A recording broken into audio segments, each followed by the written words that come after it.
हिजो मलाई बाटोमा हिँड्ने क्रममा एउटा दाइले मन्दिरबाट फर्केर आउँदै गर्नुभएको दाइले प्रश्न गर्नुभयो, बहिनी तिमीले यो संसारमा सबैभन्दा महान भगवान कसलाई मान्छौ भनेर। मैले मुस्कुराउँदै जवाफ दिएँ, थाकेको पाइलालाई उभ्याउने आधार 2 अक्षरले बनेको आमा र 2 अक्षरले बनेको बाबा नै मेरा लागि 4 अक्षरले बनेका भगवान हुन्।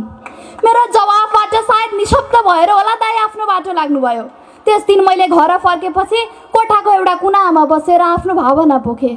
रित्तो रित्तो थालमा सपना पस्किने देवता उनै मेरा आमा र बुवा।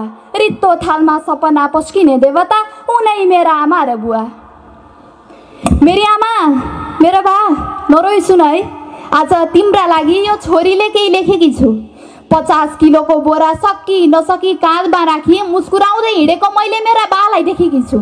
छिनेको चप्पलको भरमा दिनरात मेरै लागि मेलापात गरेको मैले मेरी आमालाई देखेकी छु। मैले मेरी आमालाई देखेकी छु। मेरी आमा, किन पिर्लिन्छौ? छोरी सानै छे, कहिले आउला सुखका दिन भनेर। उता देख्छु बालाई खुसी भएको, छोरी विदेश जाने दिन गरेर। उता बा पिँढीमा बसेर छोराभन्दा ठुली छोरी छे भनी सुखको आशमा बसेको देखेकी छु। म पनि त दिनरात मेहनत गरेर सपनाको झरीमा रुजेकी छु। कहिले बैङ्क त कहिले घर गाउँको साउ आउँदा टन्न पैसा कमाएर सुख दिनुपर्छ भन्ने जिम्मेवारी बुझेकी छु। पैसाको अभाव त तब बुझे जब आफ्नो आँखामा राख्दा पनि नबिजाउने सन्तानको छिट्टै भिसा लागोस् भनेर बाआमाले चाहना गरे। मन्दिर गई शिर झुकाई 2 हात जोडी ईश्वरको कामना गरे। सम्पूर्ण दुःख दर्दको सामना गरे। हातसम्म हिँडाउनु भयो, लड्दाखेरि उठाउनु भयो, सपना देख्न सिकाउनु भयो अनि जीवनको अर्थ बुझाउनु भयो। उनै मेरा भगवान आमा र बुवा, उनै मेरा देवता आमा र बुवा। साँझ परेपछि घरबाट बाहिर निस्किन नदिने मेरा बा। छोरीलाई यो होला कि त्यो होला कि भनेर त्रासमा बसेको देख्दा सोचे गलत मान्छे म कहाँ फस्ने छु। ढुक्क बस मेरी आमा, तिमीले दिएको संस्कार अनि बाले सिकाएको जिम्मेवारी वहनमा म सचेत बस्नेछु। वर्षौं दिनदेखि कोट प्यान्ट लाउने आशमा बसेका मेरा बाको इच्छा पूरा नगरी त म कहाँ यसै बस्नेछु। वर्षौं दिनदेखि कोट प्यान्ट लाउने आशमा बसेका मेरा बाको इच्छा पूरा नगरी त म कहाँ यसै बस्नेछु। भन्छन् शत्रु खोज्न टाढा जानै पर्दैन भन्छन्, शत्रु खोज्न टाढा जानै पर्दैन भन्छन्। आफ्नै आफन्तले फलानुको छोरी यस्ती उस्ती त्यस्ती छोरी हुन भन्दा त नभएकै राम्रो भनेर कुरा काट्दा मन त दुख्छ होला नि है मेरी आमा, मेरो बा। तर बाचा गर्छु छोरी होस् त यस्तो होस् भन्ने अवश्य बनाउनेछु। सुकेको पात जस्तो जीवनलाई केलाएर गाँजा जस्तो अमूल्य बनाएर देखाउनेछु।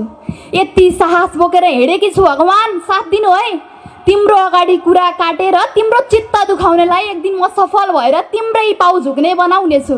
एक दिन म सफल भएर तिम्रै पाउ झुक्ने बनाउनेछु। म सफल त्यो दिन हुनेछु जुन दिन मेरो प्रगतिले मेरो आमा बुवाको शिर ठाडो हुनेछ। उता मेरो भाइ मेरी दिदी भन्दै हर्षले रुनेछ। मलाई गिराउन र मेरो आत्मबल कमजोर बनाउनका लागि रचिएका षड्यन्त्र सम्झेर आफन्तलाई पछुतो हुनेछ। मलाई त के छ र, म त कराइदिए भयो, जिद्दी गरिदिए भयो। वर्षै पछि चाडबाडै पछि नयाँ कपडा किनिदेऊ न आमा, नयाँ कपडा किनिदेऊ न बा भनिदिए भयो, रोइदिए भयो, कराइदिए भयो। तर झुट नबोली भन्छु, आजसम्म 5 वर्ष भयो मैले मेरो बुवाको नयाँ साट मेरो दराजमा भेटेकी छैन।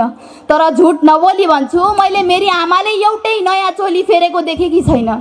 कतै घुम्न जाऊ न बा, घुम्न जाऊ न आमा, माइत जाऊ न आमा भन्छु।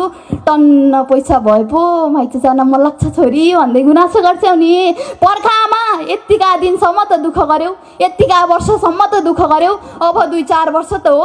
त्यसपछि धपक्कै गहनाले बालेर राख्छु त भन्दिनँ, धपक्कै गहनाले बालेर राख्छु त भन्दिनँ। तर घरमा ऋणको बोझटाइ सुखको बास हुनेछ, तर घरमा ऋणको बोझटाइ सुखको बास हुनेछ। कहिल्यै दुःखमा राख्दिनँ भनेर स्वप्न देखेकी छु मेरी आमा, मेरो बा। जबसम्म मेरो एकमुठी सास हुनेछ कहिल्यै दुःखमा राख्दिनँ भनेर स्वप्न देखेकी छु मेरी आमा, मेरो बा। जबसम्म मेरो एकमुठी सास हुनेछ। धन्यवाद।